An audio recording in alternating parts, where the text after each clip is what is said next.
Commissioner Ben-Veniste.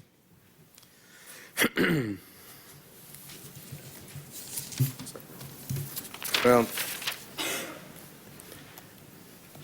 I think I'll start by simply observing from my own personal view that this war on terrorism may or may not be the right way to describe our efforts to combat a vicious, murderous gang which did and continues to mean us harm. I don't know whether elevating it to a war, in my own view, gives undue deference to these bloodthirsty individuals and their methods and motivations.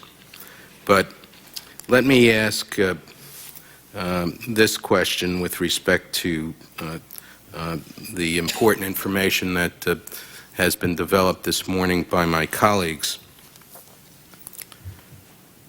We're looking at a situation, at least as of July of 2001, where the FAA itself has gone to the trouble of communicating a statement which is put in the Federal Register. So that means that there was prior planning and discussion till you get to the point of actually putting it in the Federal Register. And that says on July 17, 2001, terrorism can occur anytime and anywhere in the United States. Members of foreign terrorist groups, representatives from state sponsors of terrorism, and radical fundamentalist elements from many nations are present in the United States. You recognize that. The activities of some of these individuals and groups now include recruiting other persons for terrorist activities and training them to use weapons and make bombs. And then you conclude, thus an increasing threat to civil aviation from both foreign sources and potential domestic ones exists and needs to be prevented and or countered. So that's the set as we move toward the 9/11 catastrophe. At the same time, as we have pointed out, and as Commissioner Gorelick has just very eloquently pointed out, the point people in our intelligence community have received and are reacting very strongly to a great deal of intelligence information which is suggesting that some major event is about to happen. While the primary focus was on the possibility of striking U.S. interests overseas, they could not and did not rule out the potential for activity in the United States of a terrorist nature. So, you send out directives. The question is, who receives the directives?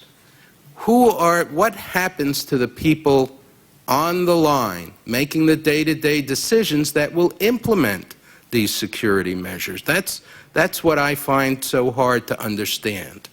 Because 9 of the hijackers are pulled out for secondary screening.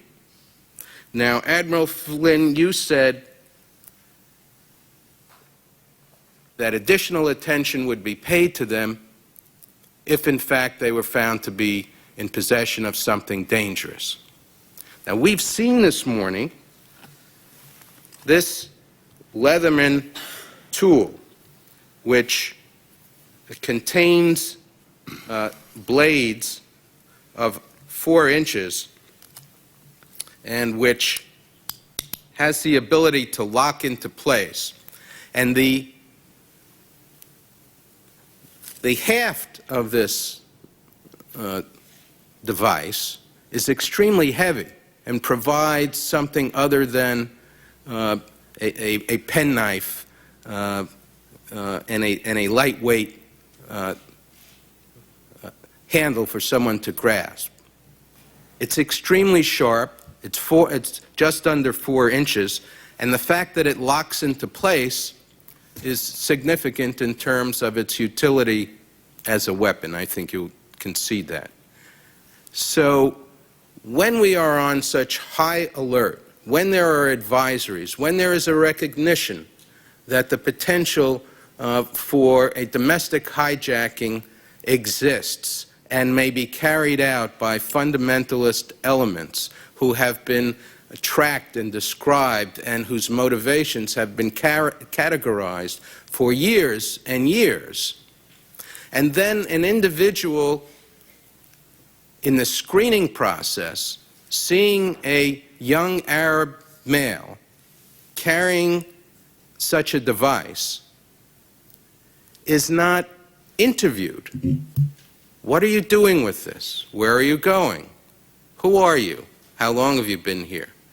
The sort of common sense that we heard yesterday from an INS officer, Jose Melendez, but that was not done, not once, not twice, 9 times, as people set off magnetometers, which of course was the case, we know, with respect to at least some of the hijackers. I don't understand how you could have all of these directives and taking additional security measures when the individuals who are conducting the security measures are not themselves told to be on alert, and specifically for the type of people who you know, on the basis of what you are saying yourselves, might be the ones to carry out such terrorist acts.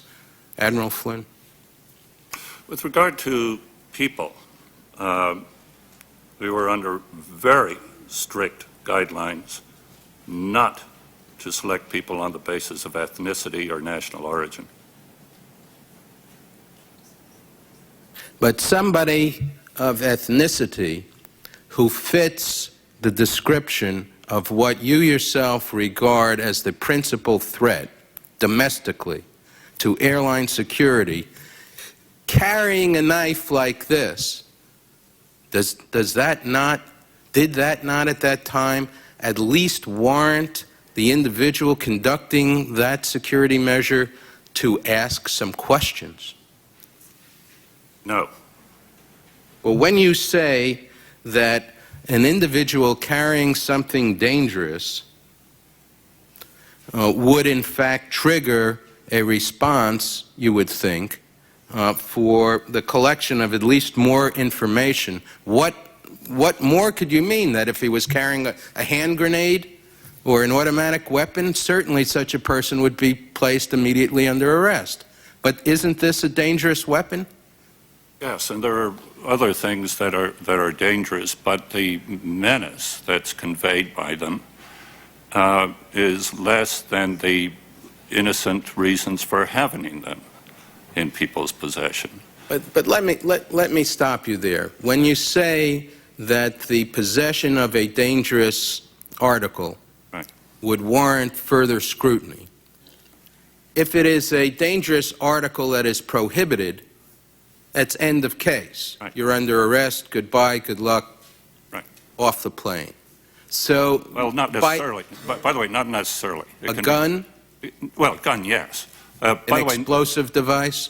Well, to be accurate, guns did not necessarily end in arrest. 2,000 of them per year were taken away. The number of arrests was in the hundreds. So that if a young Arab male on 9/11 was found to be in the possession of a handgun, you might suspect that that gun would be confiscated, but the individual allowed to proceed on his way? Unlikely. I mean, there would be a police interview. The police would respond, and unlikely. But for example, when congressmen carry pistols through screening checkpoints, it may or may not lead to their arrest. Well, to the best of my knowledge, none of these individuals were members of Congress. No. But, Commissioner, I'm trying to understand what seems to me to be a disconnect between your statement that an individual who is found in possession of something dangerous and referred to secondary would be subjected to greater scrutiny. We have no information as to whether these individuals were in fact interviewed, and the information seems to point to the fact that they were not. No, the secondary screening is a secondary search of them and their bags for objects. And in certain instances, on certain positive indications of explosives, for example, is there an indication that accounts for that? Interviews to that extent. Would you not agree that the human factor could well have played a role at these points of security, beginning to question somebody about just the basics of where you're going, what are you doing, what do you need this for, how long have you been here, and watch for indications of erratic behavior or anomalies in the answers. Commissioner Garvey? Commissioners, I listened to you and consider the situation as you have outlined it. It is discouraging and certainly heartbreaking to think that the security directives went out, the information circulars, and perhaps, as you've indicated, the human element came into play. You'd certainly, the testimony that you heard, that this commission heard yesterday, of the border guard and the real, I think, thoughtfulness and carefulness with which he approached his job, you would certainly have hoped that we could have had that same outcome on the aviation side. So I think you're right in saying that, and I would agree. Thank you. With respect to Mr. Mano, your statement that, in a sense, the classification of information, the security-sensitive information, was a bar to the dissemination of the information to you and your colleagues, is again very troubling to us. The idea that we spend all the time and effort and treasure to acquire information that may be useful, and yet that information is not provided to the individuals, or was not then provided to the individuals and agencies who would be in a position to utilize that information, is extremely distressing. And I'll finish with making an observation about a point that Admiral Flynn, you mentioned, and that is the restrictions on the FBI dissemination of material because it may be grand jury material. Now, this has always bugged me because I have quite a bit of personal experience with grand jury material and with the Rule 6E of the federal rules that requires that such information be held confidential. The purpose for that rule is to assure the confidentiality of witness testimony, and that individuals who are called before a grand jury can feel confident that their testimony will not, other than through the appropriate legal means, make its way into the public arena.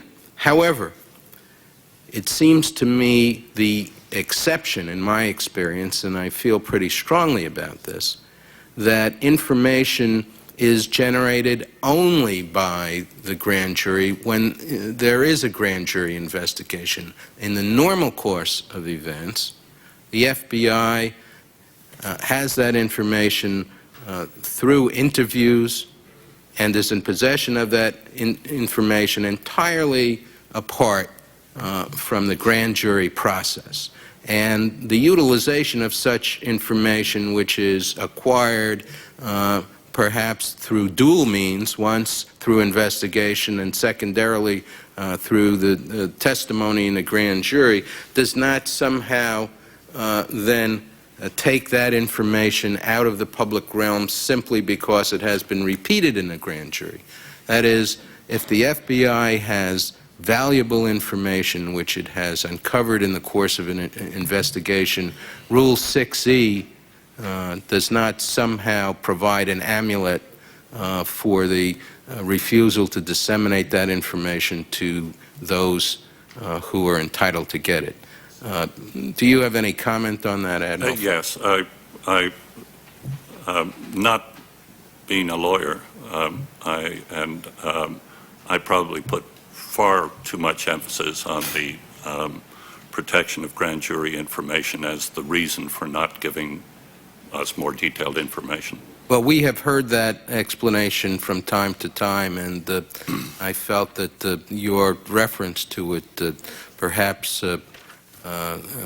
entitle us to comment with respect to it. Mr. Chairman, thank you.